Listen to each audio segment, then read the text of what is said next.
Okay, so here we are to learn something new with Gemma. What are we learning today? So today we're going to have a think about bargee horses. And one of the key components with bargee horses is understanding how horses learn.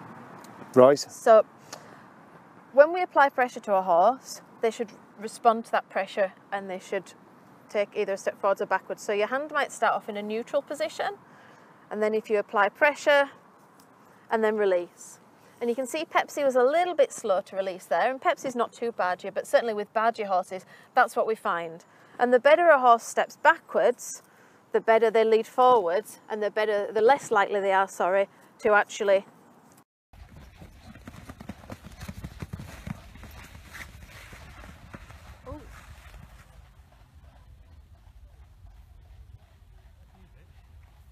be bargee and to run over the top of you, because it's the same muscle groups which are involved for taking a step backwards which are involved for slowing down. So you can see each time Pepsi takes a step backwards, her hand goes from neutral, I apply the pressure and then release. And if a horse is a little bit reluctant to step backwards, and some are certainly more reluctant than she is, we can also use the stick.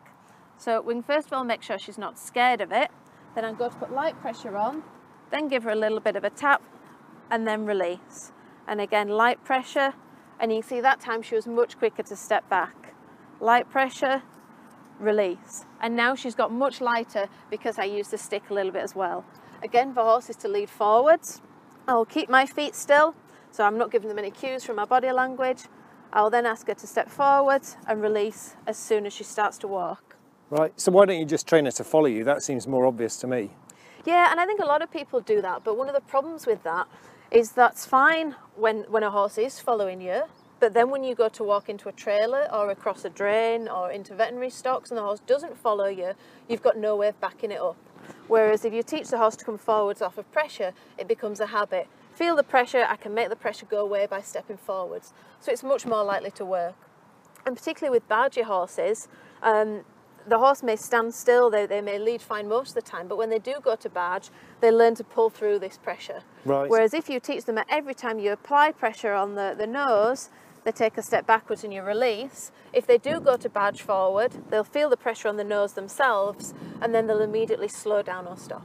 Right, so the neutral letting go is as important as the putting the pressure on, you think? Yeah, so whenever you lead horses, you really should have your hand in a neutral position.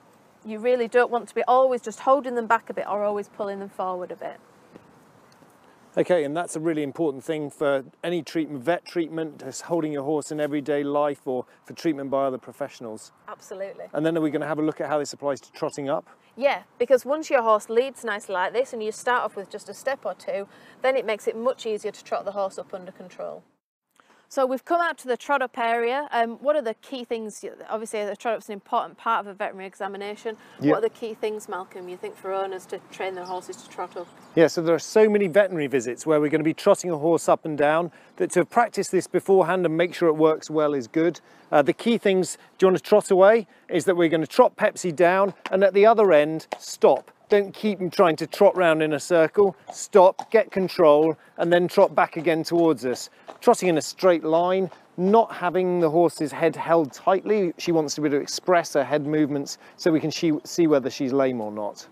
Yep, and what are the main problems you see horse owners make when it comes to trotting a horse up? That the horse is unprepared, that they haven't done this before, and so it's new to them. And this is a great thing to be able to practice beforehand. From a safety perspective, you've got to have control of the horse. You certainly don't want the horse getting in front of you, getting away. So some of your techniques that we looked at beforehand definitely apply to this.